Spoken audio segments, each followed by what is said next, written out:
truly are on the winning side of the greatest human rights issue that our country faces today. So let's just cheer for ourselves for being here and ready to take a stand for life.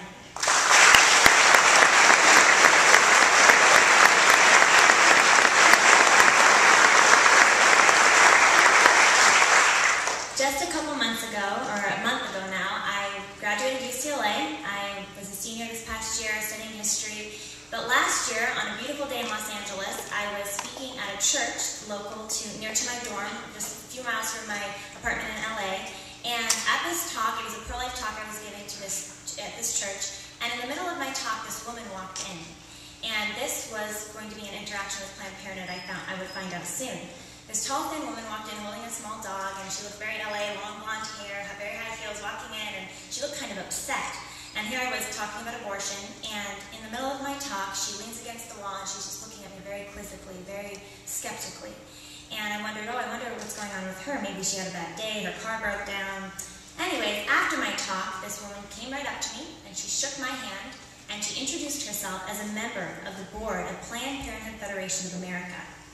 And I said, "Oh, nice to meet you. Good to see you here in church." I didn't say that. I just said, "Nice to meet you." And she said, "I heard you were talking, and so I decided I just had to stop by. I needed to stop by to give you some advice." And I said, "Really, some advice? What would that be? What is your advice?" And she said, "I had to give you some advice as a mom." Funny that she would say, "as a mom," when she's advocating for the very violence that denies mothers their motherhood. But this was her advice. She said, "Young lady, I think you could have a bright future ahead of you, but you're going to have to take me here and listen to me when I say this. Stop saying pro-abortion. Say pro-choice." And I said, "Well, you came all the way here to tell me that?" I said, what's so wrong with saying pro-abortion? Why should I say pro-choice? What's so wrong with being pro-abortion? And the board member, Planned Parenthood Federation, said, "Well, it's just very offensive, that's why. Pro-abortion is just very offensive." And I said, "Well, why? What's so offensive about abortion?" And she said, "Oh, it's just a very difficult decision, that's why. It's a very difficult personal decision."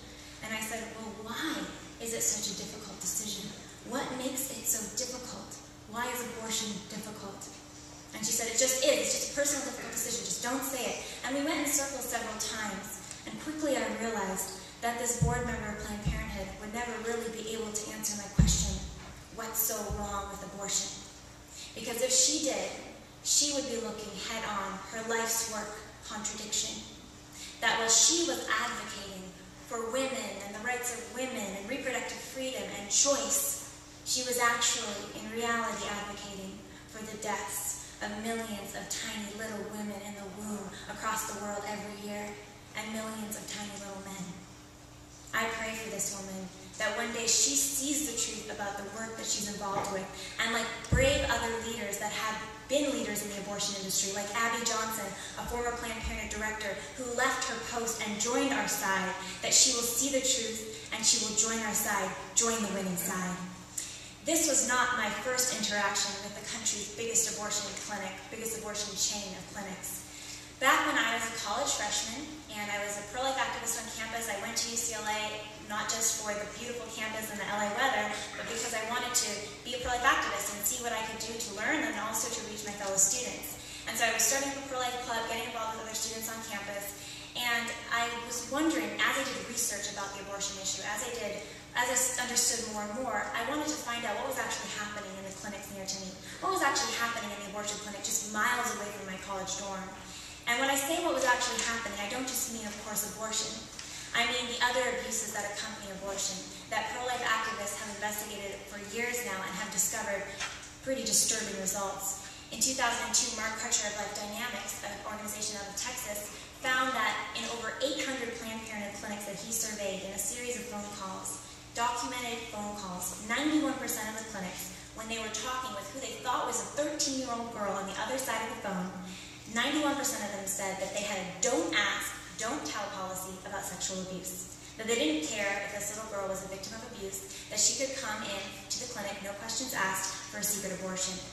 When I read this study, and it was out in 2002, so I don't know how old I was then, maybe 14, but I was stunned to find these results. And so I was thinking, is this happening in Los Angeles? Is this happening in clinics near me? But first of all, why this focus on Planned Bible's focus even on abortion. What's so big about abortion? Why are we all here today?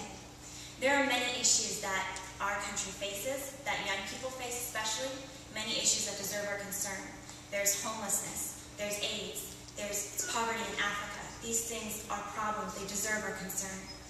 But here's the question. Is there an issue in the world today that causes more bloodshed, that takes more innocent lives than abortion? I will switch issues and go join another cause, go fight in another cause, if you can show me a bigger destroyer of innocent human life. But here's the blood. This is the blood in our nation and in our world today, in our addiction to abortion. And that is why I have dedicated my life since I was 13 or 14 years old and began learning more about this, to stand up and build the culture of life in the United States so that every life is protected in our country by love and by law.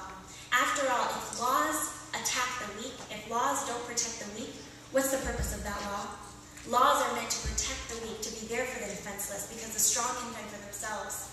But when a law does the opposite and turns the strong against the weak and doesn't protect the weak, then that law at its heart is an unjust law. And that's what we have in our nation today. Our great nation of the United States, that's what we have, that great injustice, not protecting the most innocent among us. So Planned Parenthood, the biggest abortion chain, naturally deserves our attention and our scrutiny. They kill more children than any other organization or business. They are the biggest political proponent and lobbyist of abortion.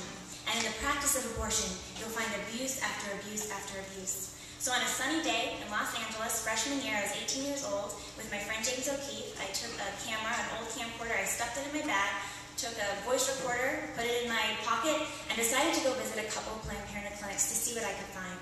To pose as, say, a 15-year-old girl who was a victim of a situation of sexual abuse, and see what the clinic would tell me. So I went to a beautiful Santa Monica 3rd Street promenade, which goes right up to the ocean in Santa Monica.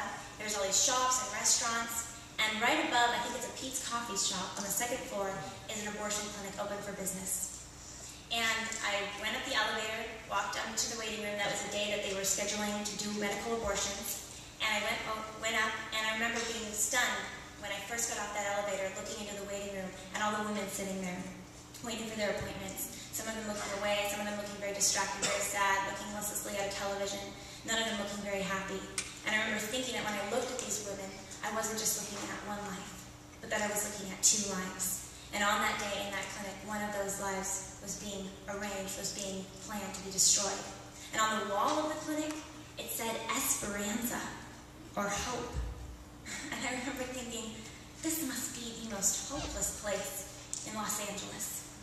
They checked me in, they buzzed me in, I asked to come in and talk with someone, went right up to the check-in counter, I said, can I talk to somebody? And they said, and I'm wearing a Hannah Montana shirt, practically little flip-flops, my hair's all messed up, trying to look 15. I guess it wasn't that hard when I took off the high heels. And I said, can I talk to somebody? And she said, yeah, come on back. And I said, well, it's about the paperwork, because the paperwork's asking for my birth date. And she says, what's the problem? And I said, well, I'm 15. And she said, okay. I said, well, he's a lot older, implying that she would have to report it as is required by state law in California. And then she said, and this was my first piece of advice at an abortion clinic, she said, just figure out a birth date that works. Just say something else, say anything else on the paperwork, lie on the paperwork, say something else, and no one will know about the relationship, no one will know about the secret abortion. That was my first experience at an abortion clinic, and immediately I saw circumventing the laws in California that are meant to protect underage girls from sexual abuse.